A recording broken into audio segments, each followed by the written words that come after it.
संघ के जो मुखपत्र है ऑर्गेनाइजर, उन्होंने कितनी ऐसी तस्वीरें बनाई जिसमें बाबा साहब के चेहरे थे, तीर चल रहा था वहाँ पे, तो पटेल वगैरह सबके चेहरे थे। उनको मतलब बेसिकली रावण दिखाया कि वो दलित समुदाय से आते हैं और वो आरएसएस में थे, और वो कैसे देखते हैं कि दलितों को कभी आरएसएस में उस तरीके से सम्मान नहीं मिलता, कभी वो उस पोजीशन पे नहीं पहुंच सकते, बड़े पोजीशंस पे हमेशा उनको झंडा ढोने के लिए ये लड़ाइयों में बहुजनों को किस तरीके से लगाया जाता है कि कम्युनिटी से दूसरी कम्युनिटी से लड़ाई करे, सिर्फ किन चीजों में। उन्होंने ही ये किताब लिखी है और इस बारे में है कि किस तरीके से 2 घंटों में किताब है, किस तरीके से संघ हमेशा से बाबा साहब के खिलाफ रहा, संविधान के खिलाफ रहा, हिंदू कोड बिल के खिलाफ रहा है। और बाबा साहिब ने खुद इतना साहित्य का रचना कर रखा है कि मतलब अथाह सागर है, जितना डूबिएगा बस गहरा ही है। जो वो लोग जो बहुत कुछ झेलते हुए आए हैं, जब वो लिखते हैं तो अपना अपना दर्द लिखते हैं, अपनी पीड़ा लिखते हैं, अपने एक्सपीरियंसेस जो उनके अनुभव है वो लिखते हैं। मैं मराठी सीख रही हूँ ताकि ज्योतिबा फुले को, सावित्रीबाई फुले के राइटिंग्स को जो अभी तक नॉर्थन बेल्ट में नहीं पहुंच पाए हैं उसको खुद पढ़ पाऊँ, समझ पाऊँ, और मेरा खुद भी सपना है कि उसको ट्रांसलेट करूँ और पूरे वर्ल्ड तक पहुंचाऊँ। दोस्तों, इस वक्त हम वर्ल्ड बुक शेयर में, इस वक्त हमारे साथ प्रियंका भारती जी हैं, जो अभी किसी किताब को लेकर आई थी। हम इनसे बात करेंगे। मैम, बहुत शुक्रिया आपका टाइम देने के लिए। क्या कहेंगे अभी जिस किताब को लेकर आप लोगों ने ये किया था? मैं आपको किताब दिखा ही देती हूँ। अम्बेडकरवाद की रोशनी में आरएसएस का द्विज राष्ट्रवाद, और भंवर मेघवंशी जी ने किताब लिखी है, जिनकी पुरानी किताब भी आप लोगों ने शायद पढ़ी होगी। मैं एक कार सेवक था, तो क्योंकि वो दलित समुदाय से आते हैं और वो आरएसएस में थे, और वो कैसे देखते हैं कि दलितों को कभी आरएसएस में उस तरीके से सम्मान नहीं मिलता, कभी वो उस पोजीशन पे नहीं पहुंच सकते, बड़े पोजीशंस पे हमेशा उनको झंडा ढोने के लिए ये लड़ाइयों में बहुजनों को किस तरीके से लगाया जाता है कि कम्युनिटी से दूसरी कम्युनिटी से लड़ाई करे, सिर्फ किन चीजों में। उन्होंने ही ये किताब लिखी है और इस बारे में है कि किस तरीके से 2 घंटों में किताब है, किस तरीके से संघ हमेशा से बाबा साहब के खिलाफ रहा, संविधान के खिलाफ रहा, हिंदू कोड बिल के खिलाफ रहा, संघ के जो मुखपत्र है ऑर्गेनाइजर, उन्होंने कितनी ऐसी तस्वीरें बनाई जिसमें बाबा साहब के चेहरे थे, तीर चल रहा था वहाँ पे, तो पटेल वगैरह सबके चेहरे थे। उनको मतलब बेसिकली रावण दिखाया, और जिस तरीके से इनका इवोल्यूशन हुआ, हिंदू कोड बिल का आरएसएस ने विरोध किया, हमेशा इनके सर संघ चालकों ने जिस तरीके से कहा कि संविधान में तो देश का कुछ है ही नहीं, मनुस्मृति में ही सब कुछ था, मनुस्मृति हमारा कानून होना चाहिए था, और अब वो बाबा साहब की तारीफों के कसीदे पढ़ रहे हैं। तो किस तरीके से ये हमें एक तरीके से कहते हैं ना कि हमें चौकन्ना होना चाहिए इससे कि आखिर क्यों ऐसा हो रहा है। 2015 का चुनाव हो, 2024 का लोकसभा चुनाव, 2015 का बिहार का चुनाव, जिसमें लालू जी जो बंच ऑफ थॉट से गोलवलकर किसको लेके घूम रहे थे, अगर आपको याद होगा, क्योंकि जो भागवत जी उन्होंने कहा था कि आरक्षण की समीक्षा होनी चाहिए, तो पूरा बिहार का चुनाव पलटा था।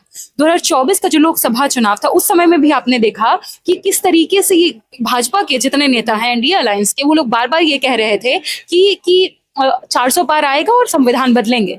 तो ये पूरा इनका एजेंडा था, बट दे अंडरस्टूड कि अगर ऐसा करेंगे, बाबा साहब के खिलाफ बोलेंगे, संविधान के खिलाफ बोलेंगे, तो उनको सेटबैक लगेगा। इसी चलते अभी अम्बेडकर को अपना बता रहे हैं। तो इस किताब में ये है कि किस तरीके से आरएसएस ने अपने 100 साल पूरे होने पर ये क्लेम किया कि बाबा साहब तो संघ के शिविरों में जाया करते थे, तो इन मिथ्स को डिबंक किया है। इसलिए किताब इंपॉर्टेंट है, सभी को पढ़नी चाहिए। इसके अलावा अभी कौन जात हो भाई मैंने ली, और किताबें देख रही हूँ। लक्ष्मण जी की भी किताब अभी मैंने ली।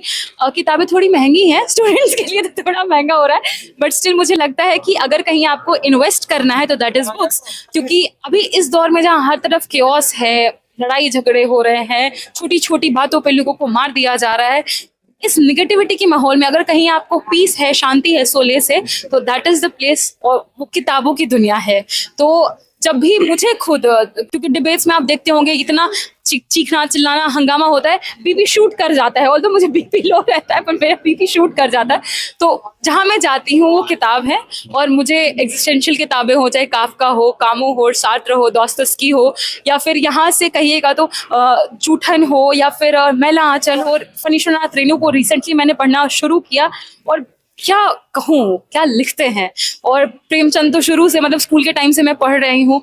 तो जो भी किताबें हैं, किताबों को पढ़िए, क्योंकि अगर आरएसएस और संघ, बीजेपी किसी से डरता है, तो किताबें और रियल नॉलेज है, तो ओन दैट नॉलेज। क्योंकि आपसे कोई कुछ भी कहे तो आप बिलीव ना करें, you have to cross question, और क्रॉस क्वेश्चनिंग की ताकत बुक से आती है। मैम, मैं आपके जब सोशल मीडिया पोस्ट पे देखता हूँ तो कई सारे कमेंट्स ऐसे होते हैं जो किताब सजेशन आप जो पूछते हैं। हाँ। तो अभी का जो माहौल है, जिस तरह से मतलब पॉलिटिकल माहौल बनना, इसके ऊपर कोई ऐसी बुक सजेस्ट करेंगे जिसको पढ़नी चाहिए?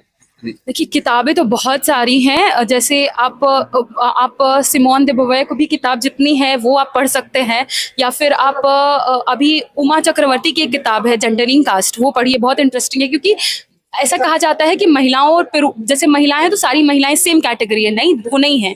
मंडल के आंदोलन में हमने देखा कि किस तरीके से अपर्ड कास्ट की जो महिलाएं हैं वो मंडल कमीशन का विरोध कर रही थी, तो उसको लेते हुए, उसको एग्जाम्पल बनाते हुए पूरी किताब है। आप ओम प्रकाश वाल्मीकि की प्रतिनिधि कहानियां हैं, कविताएं हैं, आप उसको पढ़ सकते हैं। आप राही मासूम रजा को पढ़िए, उनका टोपी शुक्ला बहुत अच्छी लगी मुझे, और प्रेमचंद का गोदान तो क्या कहूँ। तो बहुत सारी किताबें हैं, और बाबा साहिब ने खुद इतना साहित्य का रचना कर रखा है कि मतलब अथाह सागर है, जितना डूबिएगा बस गहरा ही है। और मैं खुद अभी एक आपके माध्यम से एक सीक्रेट बता रही लोगों को, मैं मराठी सीख रही हूँ ताकि ज्योतिबा फुले को, सावित्रीबाई फुले के राइटिंग्स को जो अभी तक नॉर्दर्न बेल्ट में नहीं पहुंच पाए हैं, उसको खुद पढ़ पाऊँ, समझ पाऊँ, और मेरा खुद भी सपना है कि उसको ट्रांसलेट करूँ और पूरे वर्ल्ड तक पहुंचाऊँ। मैम आखिरी सवाल रहेगा, चूंकि डिजिटल मीडिया का जमाना आ गया, लोग पढ़ने की जो वो लगन होती है वो खत्म हो रही है, क्या संदेश देंगे जो लोग? देखिए, सॉफ्ट कॉपी तो किताबों की है, पर जब सॉफ्ट कॉपी की मैं बात करूं, मैं खुद मान लीजिए लैपटॉप में पढ़ रही हूं या फिर फोन में, तो टक से जब नोटिफिकेशन आता है तो आपका ध्यान भटक जाता है, चाहे वो फेसबुक का नोटिफिकेशन हो या फोन ही आ रहा हो, किसी का मैसेज आ रहा हो। किताबों की ओर वापस लौटिए, इन हार्ड कॉपीज की ओर वापस लौटिए, क्योंकि फिर कोई नहीं होता है, सिर्फ आप होते हैं, पन्ने होते हैं, और आप पन्नों में खोए होते हैं, कोई और नहीं होता आपके बीच में। तो वापस लौटिए, वो बहुत ज़रूरी है। और मैं खास तौर पर, क्योंकि मैं राजनीति से भी ताल्लुक़ रखती हूँ, स्टूडेंट भी हूँ, शोधार्थी हूँ, तो मेरा तो यही मानना है कि किताबें ही आपका संसार है। कुछ बच जाएगा, कुछ रह जाएगा, जब आप दुनिया में भी नहीं होंगे तो जो आपने लिखा वो रह जाएगा। इसलिए लिखिए, पढ़िए, वही आपको इंसान बनाती है, वही आपको इंसान में बेहतर इंसान बनाती है। और जो इंसान की बनने की जो मेरी प्रक्रिया है, एक बेहतर इंसान, इन किताबों से जारी रहती है। पर हाँ, किताबों में भी ध्यान दीजिएगा कि कौन लिख रहा है। इसके लिए किताबें E.H. कार की, कि आप इतिहास को कैसे पढ़ते हैं, चाहे तो आप वो भी पढ़ सकते हैं। वो बताते हैं कि ऑथर भी कौन है, उसको देखिए, क्योंकि कई बार ऑथर हो सकता है कि संघ का हो और वो ये कह रहा हो बाबा साहब तो हमारे खेमे में आया करते थे, तो उसके लिए हमें सतर्क रहने की जरूरत है।